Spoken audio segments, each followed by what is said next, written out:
Bashir Rahama is still searching for what he can salvage from his home.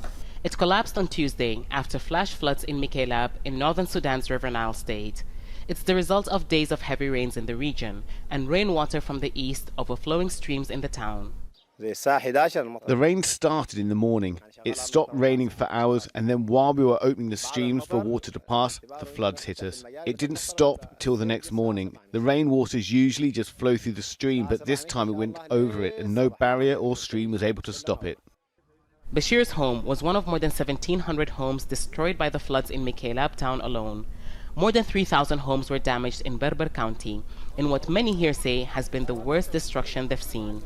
Mahmoud Abdullah shows us what remains of his once large family home.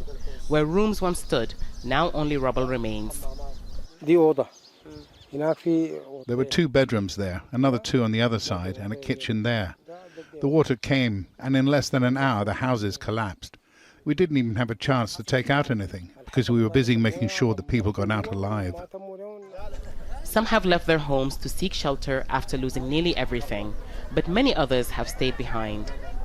The destruction has left families out in the open. Many say they'll wait here until the end of the rainy season to rebuild their homes. But that may take some time because more rain is forecast in the coming days, and there are concerns about waterborne diseases.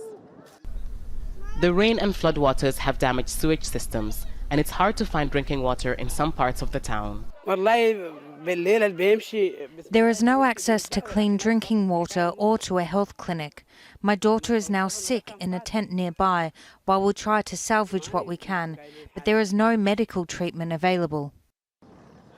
At least 15 people have been killed as a result of heavy rains and flash floods around Sudan. Those who survived say they're not sure how they'll be able to rebuild their lives after losing so much. Well, that was Hiba Morgan reporting from Berber, and just a short while ago she sent us this update. The start of the rainy season in some parts of the country, it's already mid-rainy season in other parts of the country, but the devastation is now growing wider and wider to include more counties around the country. And here in Berber, where people have lost most of their possessions, they're still waiting for assistance. People have been living out in the open. They're trying to cope with what has happened on Tuesday. Some of them saying that they're still trying to take out the possessions that they can salvage from the ruins, trying to find higher places away from the floodwaters, because they're expecting more rains in the coming days. Now, they say that they have not seen this kind of destruction before, therefore, they're not sure how to cope with the situation. They've lost the local market where they used to buy their vegetables and their food. They still don't have access to clean water, and they're still lacking access to healthcare and medication. So they're saying that it's very hard to deal with the current situation in light of the fact that this is the first time it's happening to them. Well, the government has created an emergency room for the state as well as for other states around the country to deal with the issues of flooding, flash flooding, and the displacement of people and losing their properties. But the issue is, especially here in Mikelab in Berber County, people say they've been waiting for 3 days for tents because they're now out in the open, and that has not been distributed out to them. They say that they're expecting more rains in the coming days, so they don't know how they'll be able to deal with that situation.